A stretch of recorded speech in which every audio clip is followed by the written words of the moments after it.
The V area down below is very important for our mental, our physical, and emotional health. When it's not smelling good or we're having, abnormal discharge and things like that, or abnormal smell, there's a way it impacts on our confidence, there's a way it impacts on our self-esteem, and we will need to see the doctor urgently. But when we're feeling healthy down there, we're doing all the right things, then boost your confidence as a woman. You got this. And so today I'm going to be sharing with you 10 vaginal health tips that every woman must know. And I hope that you can get a lot from this video. Just you realize that, because I realized, some years back that I was doing things wrong, and I was getting wrong results, of course. But when I was better informed, I was able to do better. Like they say, when we know better, we do better. Okay, so welcome to my YouTube channel, The Confident Woman. I am The Confident Woman. I'm Blessing Ekundayo. Right, so let's get quickly into these 10 tips. I'm not going to waste your time. Number one, wash your pants regularly. Yes, please, ladies, let's wash our pants regularly. Please don't wear your pants more than once without washing.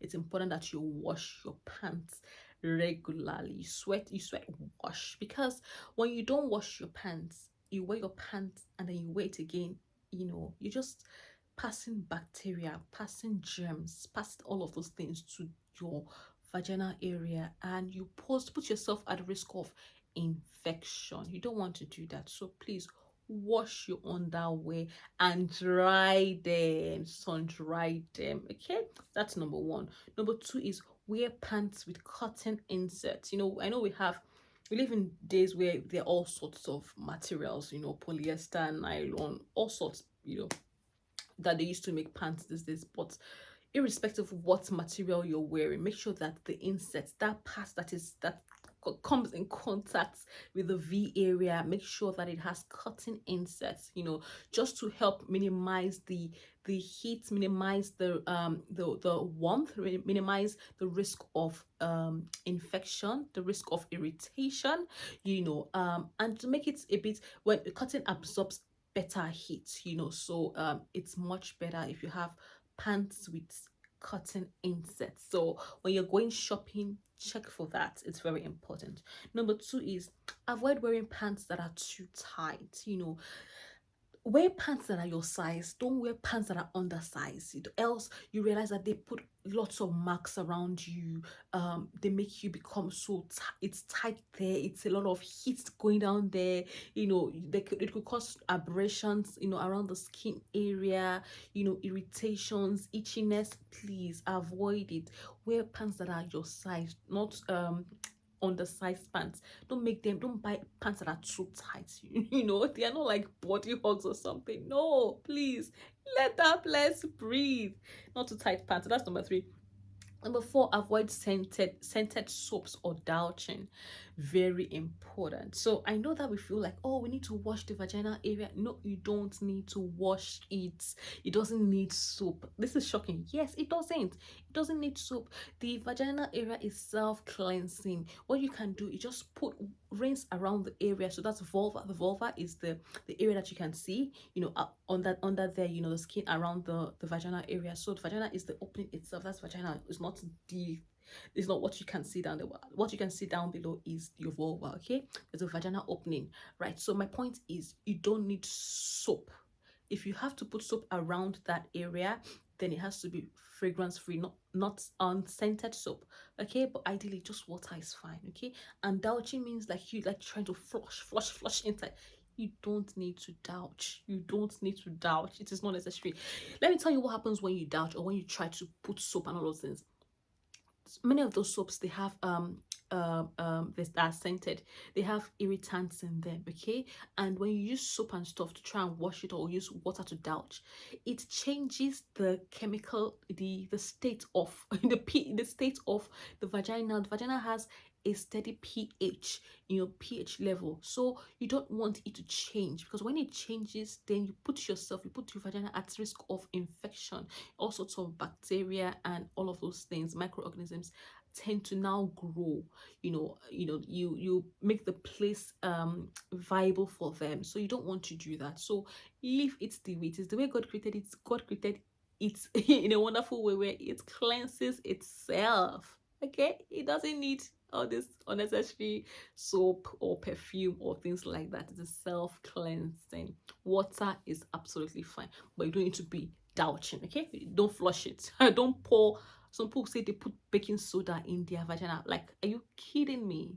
Please don't damage that place. That's why many people come down with all sorts of infections, pelvic inflammatory diseases. It's not needed, please. Okay, that place is beautiful just the way it is. Right. If God wanted to smell like roses, maybe we would have put rose there for us, but it's not necessary, right? So that's number 4. Number 5 is after bathing, dry without harsh rubbing. I know sometimes we use our towel to dry our body after bathing, but when it gets down there, don't dry it like as if you are don't be harsh on it. Get a soft towel and just pat dry that area. Okay, pat dry it, pat dry it, not rub. No, we don't need to apply pressure. Okay, pat dry it, else you realize that you're going to irritate the skin around that area. You can end up injuring yourself. Okay, you don't want to do that. Number 6 is when you finish urinating or using the urinating, use the toilet paper as as a blot, like a blotting. You're blotting the wee off you down there. You're not trying to wipe. You're just dabbing it. So when you wee, you get a tissue, you just dab. You don't want to wipe, and rub. No, just gently. Realize that that area is a very delicate area. You don't want to wipe things you should not be wiping. It's not the behind area where you need to wipe. You're not wiping that area when you pee. You just want to dab.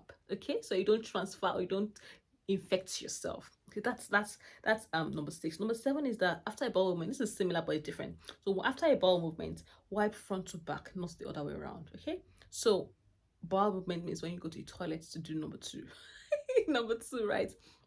When you open your bowels, okay, so wipe from front to back, not back to front. Front to back means, so there are 3 openings down there. The one anteriorly, that's the one in front is the urethral opening where the wee comes out from. Then you have your vaginal opening, okay, and then behind you have the anal opening, right? So your stool comes from the anal opening. When you go do number 2, you want to wipe from front to back, okay, to get rid of the number 2. You don't want to do back to front, else you end up transferring the germs, the microorganisms to the front, and you put yourself at risk of urinary tract infections and all of those kind of infections. No, you don't want to get it out of the way, because that's urethral area is, where your wee comes out from, very very clean area. You don't want any dirt around it at all. You protect that area. Okay, so wipe from front to back, not from back to front. Very important, right? And then number 8 is change out wet underwears really quickly. Okay, for example, say you go to the gym and you're sweaty and all, of course down there is going to be sweaty and wet also, so you don't want to carry on with that underwear all through the day. I know you may change your gym wear, but change your pants also. So change your pants. So wet underwear, all of those things, change them. Or you go swimming, don't leave wet stuff on your body for too long. Remove it immediately, else you are creating an environment for microorganisms, for bacteria, to grow, and it's not healthy for you down there. You want it nice and clean and dry. Okay, so yeah, you don't want yeast to grow in there. So number 9 is sometimes go commando at night when you're sleeping. Of course. I'm not saying you should be going commando on the road though. So but sometimes allow the V area to breathe. Yes, let it breathe.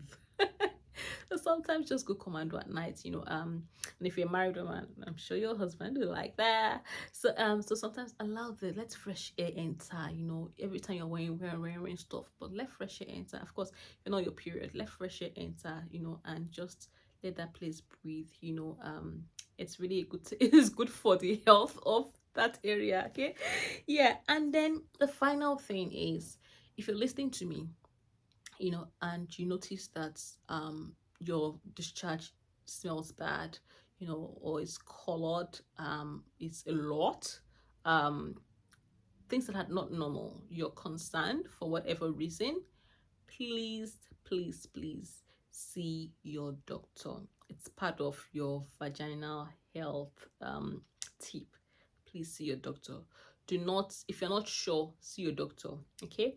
Yes, there are times that you have normal vaginal discharge. There are consistencies like when you are ovulating and things like that. It can be more stretchy, can be a bit much. But if it is a lot all the time, is dark in color, plenty, and all of those things, and it's stinky, you need to get help. Okay, some things are not normal, and so please see your doctor urgently. It could be that you've got an infection, they need to do some tests, you may need to get treated. Okay, so that's what I have for you today. You don't need to spray perfume in that area. If it's smelly, you need to get treated. Okay, treat the cause. Don't try to subdue the symptoms that you're experiencing. Treat the cause, and then you feel better, and then you no longer have the symptoms that you're experiencing. So I hope that this has been helpful for you. Let me know in the comment section. Until I see you again next time, I'm Blessing Ekunaya. God bless you, and bye for now.